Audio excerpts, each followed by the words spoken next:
Radio-controlled model jets first flew onto the radar in the 1970s and have since evolved into sophisticated flying machines. Many have turbine engines and use real jet fuel.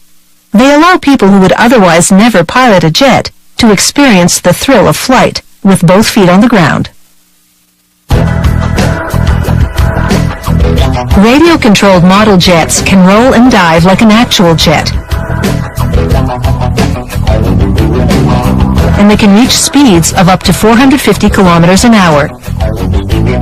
Operating one isn't child's play. It takes practice and skill to pilot this kind of model aircraft. It also takes money, because they cost up to $20,000.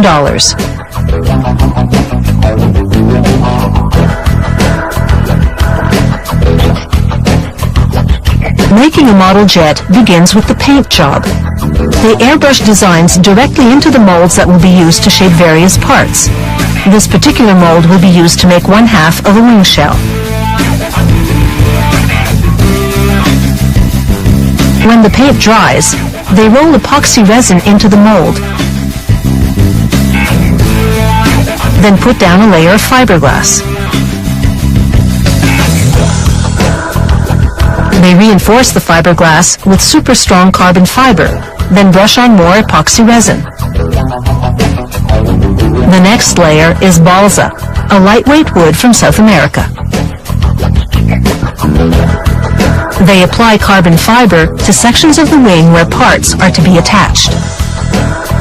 Another sheet of fiberglass and epoxy is the final layer. Now they add a layer of absorbent material, then sandwich the mold in plastic film. They install a connector for a vacuum hose and hook it up. The vacuum pulls out the air, squeezing the layers together. Then they bake the unit, which activates the epoxy, fusing the materials together. Next, they assemble the wooden framework for the wings.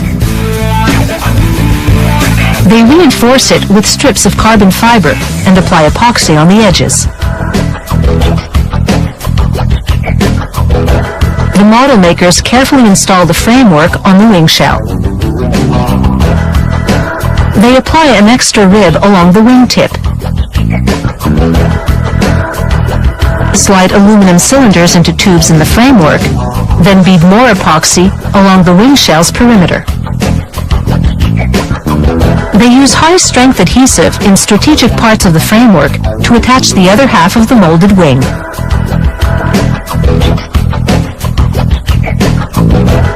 They bolt the molds together and set the assembly aside to allow the epoxy to cure. After a few hours, they extract the wing, its artwork nicely transferred from the inside surface of the mold.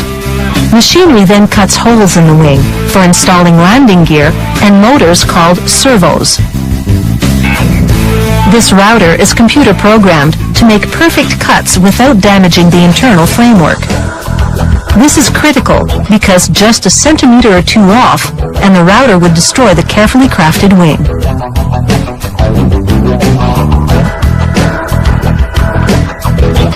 The modeler now perforates the fiberglass layer of the wing. He's creating a hinged section called an aileron. It's a control surface that will cause the plane to turn or roll.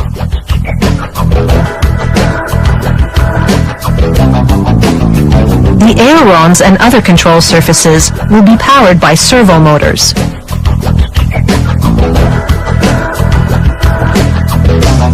The front fuselage shell has been molded and is now ready to be revealed.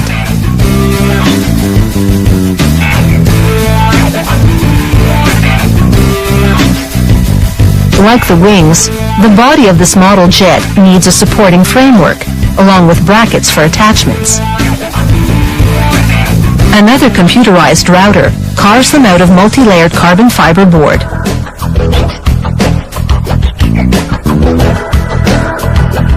The modeler glues these parts inside the fuselage and the tail of the jet. Coming up next, this model jet gets its wings and prepares for takeoff. Controlling one of these jets is challenging and requires concentration. These are expensive toys, and the learning curve is steep. One bad landing, and this model jet could end up in a crumpled heap. It's why flyers hone their skills at airfields and test them in international competitions. Back at the factory, the molded pieces of this model jet are coming together. They attach the wings to the fuselage, using the cylinders installed earlier. Then the modeler moves to the aircraft's tail and attaches the stabilizers, the rudder, and the vertical fin. Super-strength glue cements the assembly. Next, they build the motor. This one is a ducted fan electric system, a type used in smaller jets. The modeler first assembles the casing that will hold the fan and its motor. He slides airfoils into the casing to create 4 ducts, which will properly channel the flow of air. He slides the electric motor into the aluminum hub.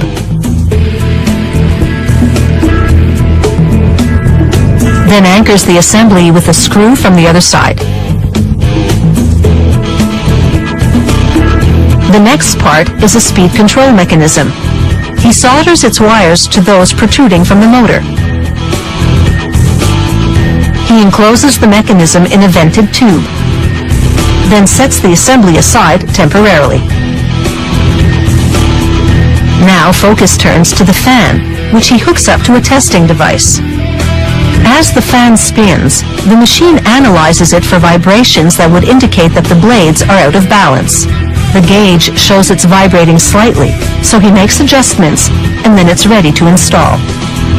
He attaches the fan to the motor shaft and secures it with a bolt in the center. It's now time to power up this motor at a test station.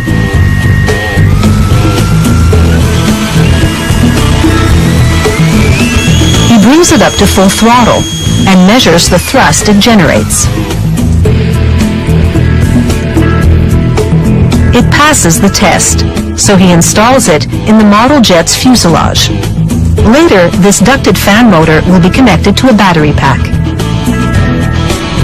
Now he moves on to the landing gear and attaches air cylinders to the front and rear wheels. Pumping air into these cylinders will cause the wheels to retract after takeoff.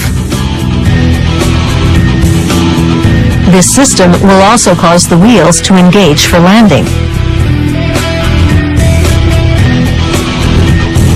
Next, a sheet of clear thermoplastic is transformed into cockpit canopy parts.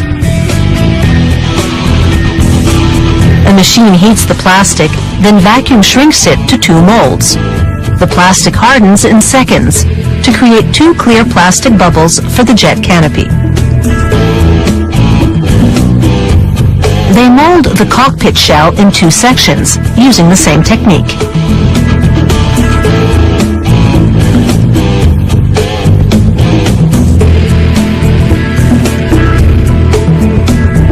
With the cockpit now installed and a doll for a pilot, this 50s-era Korean warjet replica is in fighting form. All that's left is to install the radio control system, which will be done by the operator after purchase. From nose to tail, the attention to detail is impressive. Some of these model jets even have gas turbine engines for added authenticity. With radio controls installed, this turbine model jet is ready to taxi down the runway. The operator does one last check of the control surfaces. Then, it's time for liftoff.